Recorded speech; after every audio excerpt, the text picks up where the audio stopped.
मुख्यमंत्री नीतीश कुमार जी 2020 में जनता का विश्वास खो चुके थे। अगर नहीं खोए होते तो पहले नंबर से तीसरे नंबर की पार्टी नहीं बनते। आज वो भले जोड़ तोड़ कर सदन में विश्वास मत हासिल कर चुके हों, पर भैया अगली बार क्या, अगले मध्यवर्ती चुनाव में आप देखिएगा मुख्यमंत्री जी की पार्टी अगर खाता भी खोल ले तो बहुत बड़ी बात होगी।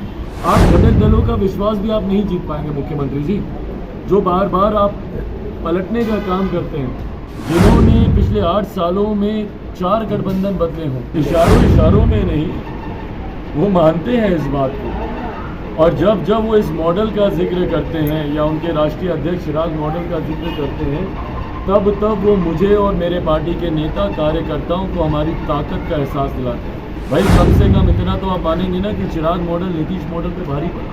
मुख्यमंत्री नीतीश कुमार जी की पार्टी की ये हालत हो गई कि वो दर दर भटक रहे हैं, और लिटरली दर दर भटक रहे हैं। कभी इस दरवाजे पर मुझे मुख्यमंत्री बना रहने दो, कभी उस दरवाजे पर मुझे मुख्यमंत्री बना रहने दो। बात की गई नेताओं का विश्वास मत हासिल करने से क्या लाभ, जब जनता का विश्वास मत आप खो चुके हैं। भाई महत्वपूर्ण किसी भी राजनीतिक दल के लिए क्या है, नेताओं का विश्वास मत हासिल करना कि जनता का विश्वास मत हासिल करना। जो मुख्यमंत्री नीतीश कुमार आज से 2 साल पहले ही जनता का विश्वास मत खो चुके हैं। मैं बार बार इस बात को कहता हूं, और अगर मैं गलत बोलता हूं तो टोकिए आप लोग मुझे। क्या मैं गलत बोलता हूं जब मैं इस बात को कहता हूं कि मुख्यमंत्री नीतीश कुमार जी 2020 में जनता का विश्वास खो चुके थे? अगर नहीं खोए होते तो पहले नंबर से तीसरे नंबर की पार्टी नहीं बनते, आधे से ज़्यादा प्रत्याशी उनके चुनाव नहीं हारते। तो जो नेता, जो मुख्यमंत्री, जो राजनीतिक दल जनता का विश्वास मत खो चुका हो, आज वो भले जोड़ तोड़ कर सदन में विश्वास मत हासिल कर चुके हों, पर भैया अगली बार क्या। पिछली बार आपने जनादेश का अपमान किया था, जनता ने आपको चिराग मॉडल की वजह से जनता ने आपको तीसरे नंबर की पार्टी बना दिया। इस बार पुनः आपने जनादेश का अपमान किया। अगले मध्यवर्ती चुनाव में आप देखिएगा मुख्यमंत्री जी की पार्टी अगर खाता भी खोल ले तो बहुत बड़ी बात होगी। तो जो लोग इस बात को लेकर खुशी मना रहे हैं कि भैया हमने विश्वास मत हासिल कर लिया, हमने विश्वास मत, ना सिर्फ आपने जनता का विश्वास खोया हुआ, आप घटक दलों का विश्वास भी आप नहीं जीत पाएंगे मुख्यमंत्री जी, जो बार बार आप पलटने का काम करते हैं। आप मुझसे उम्र में बड़े हैं, इसलिए ऐसे शब्दों का उपयोग आपके लिए करना मुझे अच्छा नहीं लगता, पर ये आपकी कार्यशैली का हिस्सा बन गया। जिन्होंने पिछले 8 सालों में 4 गठबंधन बदले हों, 14 तक इनके साथ थे, 14 में एनडीए से अलग हुए, 15 में महागठबंधन में गए, 17 में फिर एनडीए में आए, 20 में फिर ये 22 में फिर ये महागठबंधन में चले गए। जिन्होंने पिछले 8 साल में 4 गठबंधन बदले हों, आप पे भरोसा कोई कैसे करे, आपके घटक दल भी कैसे करें। कल को मान लीजिए अगर आपको लेकर अगर ये चर्चा, ये सुगबुगाहट शुरू होती है कि भैया आप फिर एनडीए की तरफ आप देख रहे हैं, तो आप कैसे किसी को विश्वास दिलाइएगा कि मैं नहीं देख रहा हूँ। विधानसभा में खड़े होकर, लोकतंत्र के मंदिर में खड़े होकर आपने शपथ खा ली, उस शपथ के आप नहीं टिके।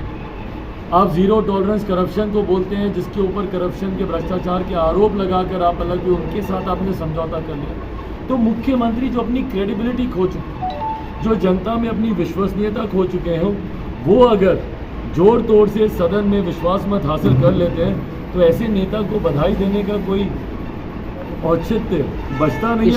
औपचारिकता मात्र से सही। इशारों में सर आप पर भी थोड़ा टिप्पणी जो है वो कर दिए कि कोई मॉडल चल रहा था, उसी के तहत हम 43 पर इशारों में नहीं, वो मानते हैं इस बात को। और जब जब वो इस मॉडल का जिक्र करते हैं या उनके राष्ट्रीय अध्यक्ष चिराग मॉडल का जिक्र करते हैं, तब वो मुझे और मेरे पार्टी के नेता कार्यकर्ताओं को हमारी ताकत का एहसास दिलाते हैं। भाई कम से कम इतना तो आप मानेंगे ना कि चिराग मॉडल नीतीश मॉडल पे भारी पड़ा। आज चिराग मॉडल की वजह से मुख्यमंत्री नीतीश कुमार जी की पार्टी की ये हालत हो गई कि वो दर दर भटक रहे हैं, और लिटरली दर दर भटक रहे हैं। कभी इस दरवाजे पर मुझे मुख्यमंत्री बना रहने दो, कभी उस दरवाजे पर मुझे मुख्यमंत्री बना रहने दो। मुख्यमंत्री बने रहने की लालसा में, बहरहाल मुझे उससे कोई फ़र्क नहीं पड़ता। चिराग मॉडल भैया जन भावनाओं का प्रतीक था, उनका प्रतिनिधित्व मैं कर रहा था, मुझे साथ मिला। मुझे इससे फ़र्क नहीं पड़ता कि वो मुख्यमंत्री हैं नहीं हैं।